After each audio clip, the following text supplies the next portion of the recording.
and pulls up into the vertical climb. Up he goes, hits the vertical, and there you see over 400 degrees a second roll rate. He tries to make up his mind whether it's left or right.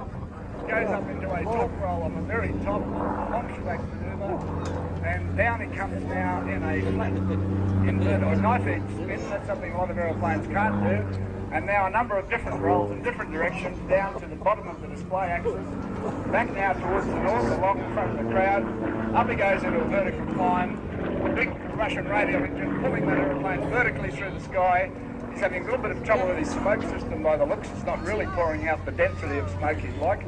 Down he goes on a vertical, a snap, a double snap, and pushes out negative now to up back into a vertical climb at the southern end of the display area. Now he's rolling now to the right as the aeroplane comes over the top of a manoeuvre which any other aeroplane would have fallen off. You notice that? He got up the top, and when you reckon he ought to stop, he flies away in level flight, for goodness sake, and then throws in a few rolls just for good measure. Over and over again, pilots who are used to flying conventional aeroplanes are amazed at the performance of this Russian Sukhoi. Up again now into the vertical climb, and as energy is being bled off by gravity, the aeroplane continues to climb vertically, defying gravity, and rolling now. Now the aeroplane's rolling around, and it's now being actually rotated by its engine. That's called a torque roll. The engine torque is turning the aeroplane. It's no longer under any aerodynamic control.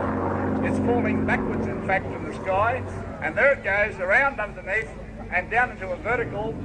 A couple of very smart little hesitation rolling manoeuvres on the downline, back to the south along the display axis and up into a vertical climb. There goes the other quarter roll, pushing over now into a level flight altitude, and down the other side of the manoeuvre we call the Humpty.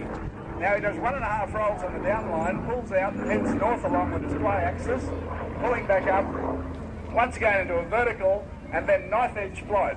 The aeroplane being carried in the wind, as you'll see, and swishing its tail from left to right. He does an actual hesitation stall turn, back again now at an impossible angle as he pulls back towards the crowd in the Sukhoi.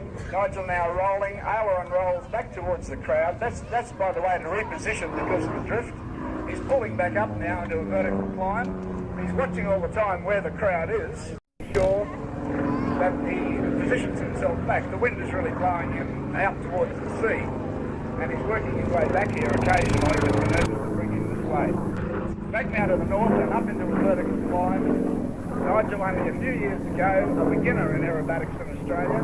I remember the day that he won the sportsman level at Griffith at the national championships, and here he is now at the top of the tree when it comes to the weight of the engine.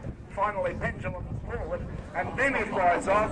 Now there are, folks, that's one of the most spectacular manoeuvres you'll see ever performed. The aeroplane completely in an energy deficit situation, as they would say to be politically correct, absolutely out of energy, flips around, and from a standing start, it flies off in level flight. The aeroplane now doing multiple rolls during a rolling circle manoeuvre, and willing to call that parking. This is Sukhoi. If you can see the airspeed indicator, it's on the stopper, and it's just simply